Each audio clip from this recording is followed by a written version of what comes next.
What's up, guys? Ivan Carranza here, and welcome to Bass Tone Tuesday. Today, we're going to talk about how your bass line or bass part fits into the whole arrangement of a song and what might help you to make the right decision in terms of how busy your line is going to be.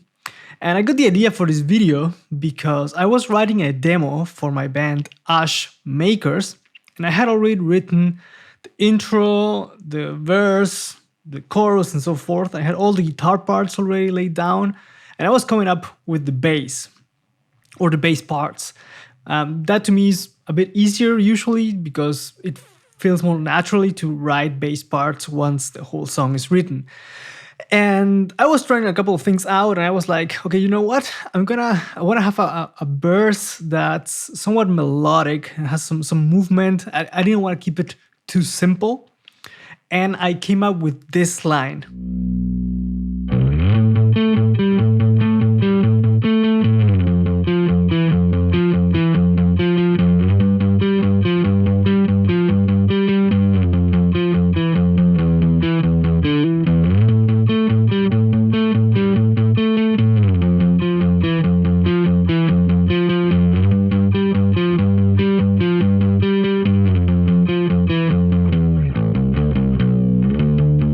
Now you're gonna hear it in context in a bit, and I'm gonna show you that line and then what I used in the end.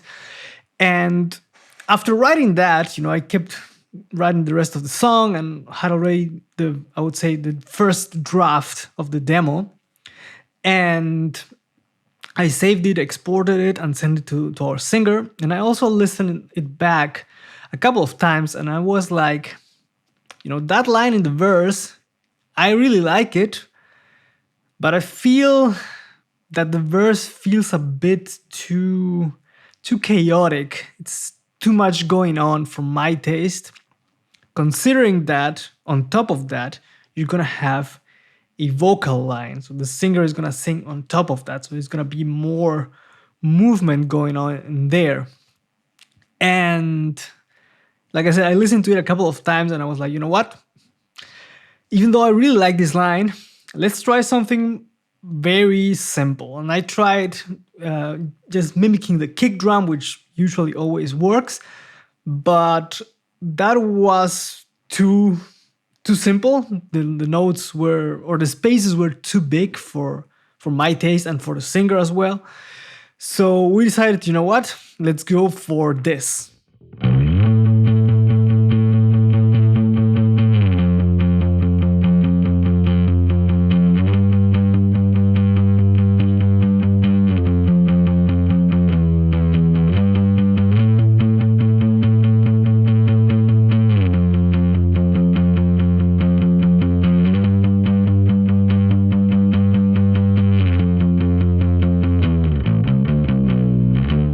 Which is, pretty typical rock eighth notes, right?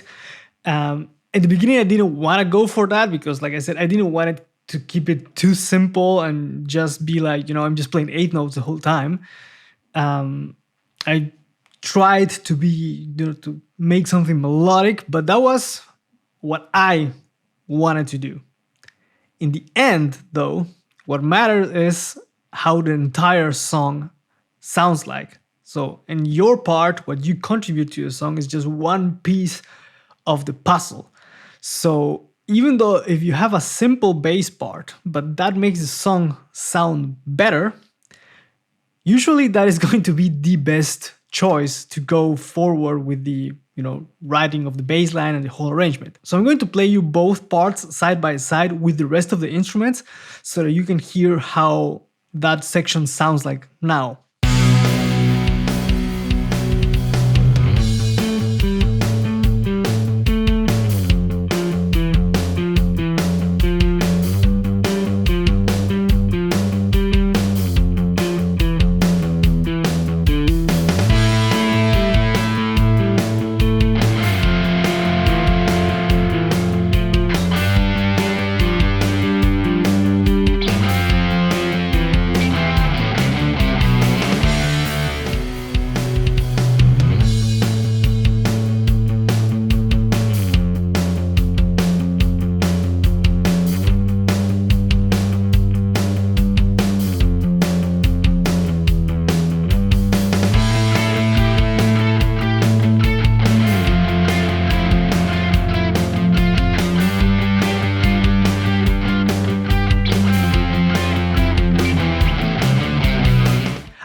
here for the end result, what I did is that I kept the line that the bass was playing, but I transferred it to one of the guitars. So this way, the line is still there, the idea is kept, but the bass lays down the foundation while the other instruments fill that space, which to me and for the singer sounds better at the end, because like I said, there's gonna be vocals on top of this, so there's gonna be a melody over the whole thing, and having the bass moving around too much felt a bit too busy, it didn't provide the calmness that the first verse needed, at least. So this is not to say that a verse shouldn't be busy or that the bass should play simple things all the time. There are great songs that have a very busy bass line and they sound great. But for this case and for this demo, which is important, this is a demo only, we decided to keep it that way first. But I can always add more once the whole structure is set. And I guess what I'm trying to say here is that do not be too married to one idea and force, your will into the song, because the song is gonna give you back what sounds best or not. So if you have an idea, a bass line that you came up with and you really, really like it and you want to play it, but you kind of get the feeling like, it's not really working and you're trying to force it there, sometimes, accepting that a simpler idea is the way to go, is the best thing that you can do. Because in the end, what matters is that the end results of the whole arrangement, the vocals, guitar, keys, bass, drums, etc., sound good together and not just the parts on their own. I hope you guys liked this video. Let me know in the comment section, how is your process when writing bass lines? Also, don't forget to subscribe and hit the notification bell to stay up to date with the content that's coming to the channel. As always, thank you guys for watching. Let me know what you think in the comments, and I'll catch you guys on the next one. Take care.